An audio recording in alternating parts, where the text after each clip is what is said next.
यथाग्निर्दाहिका शक्ति रामकृष्णे स्थिता हि या सर्वविद्यास्वरूपां तां शारदां প্রণমাম্যহম।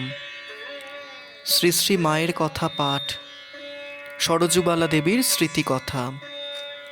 18 শ্রাবণ 1318, পূর্ব পাঠের পরবর্তী অংশ। সামনের মাঠের ঘর হতে একটি দরিদ্রা হিন্দুস্থানি নারী তার রুগ্ন শিশুকে কোলে করে মায়ের আশীর্বাদ নিতে এসেছে। তার প্রতি মায়ের কি দয়া! আশীর্বাদ করলেন, ভালো হবে। তারপর দুটো বেদানা ও কতকগুলো আঙুর ঠাকুরকে দেখিয়ে এনে তাকে দিতে বললেন। আমি মায়ের হাতে ওইগুলো এনে দিলে মা সেই নিঃস্ব রমণীটিকে দিয়ে বললেন, তোমার রোগা ছেলেকে খেতে দিও।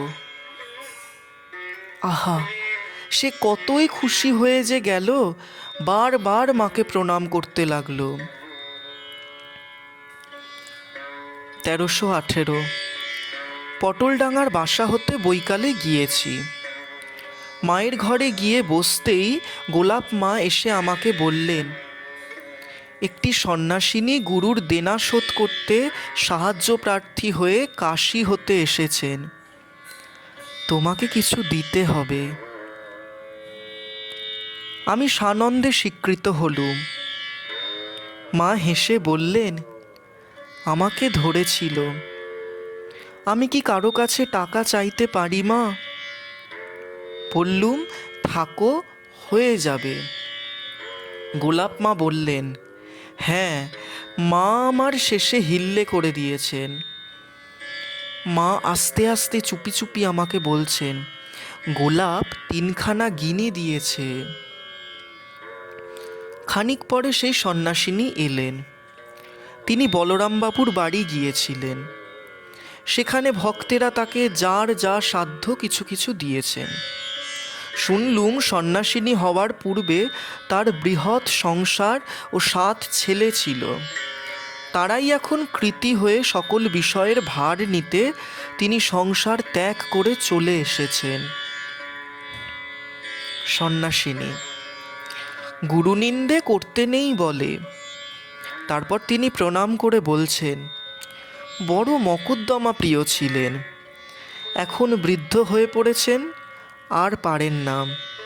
ওদিকে পাওনাদার ডিক্রি পেয়ে ধরতে চায়, কি করি? তাই তাঁর জন্যে ভিক্ষায় বেরিয়েছি। এই কথা শুনে শ্রী শ্রী মা একটি শ্লোক বললেন। শ্লোকটি মনে পড়ছে না, তবে ভাবটি এই, উচিত কথা গুরুকেও বলা যায়, তাতে পাপ হয় না। মা আরও বললেন, তবে গুরু ভক্তি থাকা চাই। গুরু যেমনই হোক, তার প্রতি ভক্তিতেই মুক্তি। ঠাকুরের শিষ্য ভক্তদের কি ভক্তি দেখো দেখি। এই গুরু ভক্তির জন্য ওরা গুরুবংশের সকলকে ভক্তি তো করেই, গুরুর দেশের বিড়ালটাকে পর্যন্ত মান্য করে। সন্ন্যাসিনী রাত 3টে হতে বেলা 8টা পর্যন্ত জপ ধ্যান করেন। সেই জন্য একখানি ধোয়া কাপড় চাইলেন। মা ভূদেবের একখানি কাপড় দিতে বললেন। সন্ন্যাসিনী আমায় জিজ্ঞাসা করলেন, তুমি কি রাতে থাকবে? থাকো তো তোমায় কিছু শিক্ষা দিতে পারি। মনে মনে ভাবলুম, আমাদের মার কাছে আবার আপনি কি শিখাবেন? কিন্তু প্রকাশ্যে বললুম, না, আমার থাকা হবে না, আমার গাড়ি এসেছে। সন্ধ্যারতি হতে শ্রী শ্রী মাকে প্রণাম করে বিদায় নিলুম। পরবর্তী দর্শন। 28 মাঘ 1318। আজ মায়ের কাছে গিয়ে প্রণাম করে বসতেই মা আক্ষেপ করে বললেন, আহা, গিরিশবাবু মারা গেছেন। আজ 4 দিন, চতুর্থীর কাজ, আমায় নিতে এসেছিল। সে নেই, আর কি সেখানে যেতে ইচ্ছে করে? আহা, একটা ইন্দ্রপাত হয়ে গেল। কি ভক্তি বিশ্বাসী ছিল! গিরিশ ঘোষের সে কথা শুনেছ? ঠাকুরকে পুত্রভাবে চেয়েছিল। ঠাকুর তাতে বলেছিলেন, হ্যাঁ, বয়ে গেছে আমার তোর ছেলে হয়ে জন্মাতে। তা কে জানে মা, ঠাকুরের শরীর যাবার কিছুকাল পরে গিরিশের এমন একটি ছেলে হলো, 4 বছর হয়েও কারো সঙ্গে কথা বলেনি, হাবভাবে সব জানাতো। ওরা তো তাকে ঠাকুরের মতো সেবা করত। তার কাপড় জামা, খাবার জন্য রেকাব, বাটি গেলাস, সমস্ত জিনিসপত্র নতুন করে দিলে। সেসব আর কাউকে ব্যবহার করতে দিত না। গিরিশ বলতো, ঠাকুরই এসেছেন। তা ভক্তের আবদার, কে জানে মা। একদিন আমাকে দেখার জন্য এমন অস্থির হলো যে আমি উপরে যেখানে ছিলুম সকলকে টেনে টেনে সেই দিকে উ উ করে দেখিয়ে দিতে লাগলো। প্রথমে কেউ বোঝেনি, শেষে বুঝতে পেরে আমায় কাছে নিয়ে গেল। তখন ওইটুকু ছেলে আমার পায়ের তলায় পড়ে প্রণাম করলে।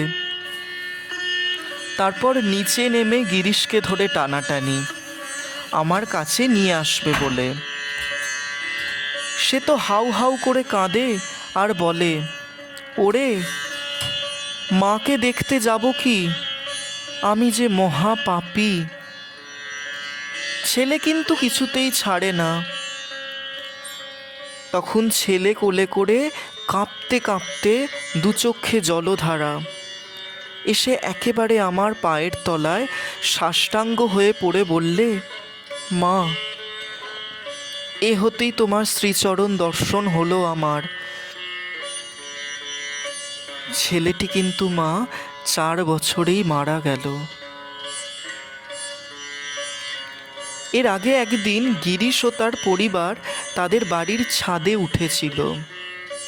আমি তখন বলরামবাবুর বাড়িতে। বিকেলবেলা ছাদে গেছি। গিরিশের ছাদ হতে তাকালে যে দেখা যায় সেটা আমি লক্ষ্য করিনি। পরে তার পরিবারের কাছে শুনলুম সে গিরিশকে বলেছিল, ওই দেখো, মা ও বাড়ির ছাদে বেড়াচ্ছেন। গিরিশ ওই কথা শুনে অমনি তাড়াতাড়ি পিছন ফিরে দাঁড়িয়ে বলেছিল, না না, আমার পাপ নেত্র, এমন করে লুকিয়ে মাকে দেখব না। এই বলে নিচে নেমে গিয়েছিল। ওম শান্তি শান্তি শান্তি। হরি ওম তৎসৎ।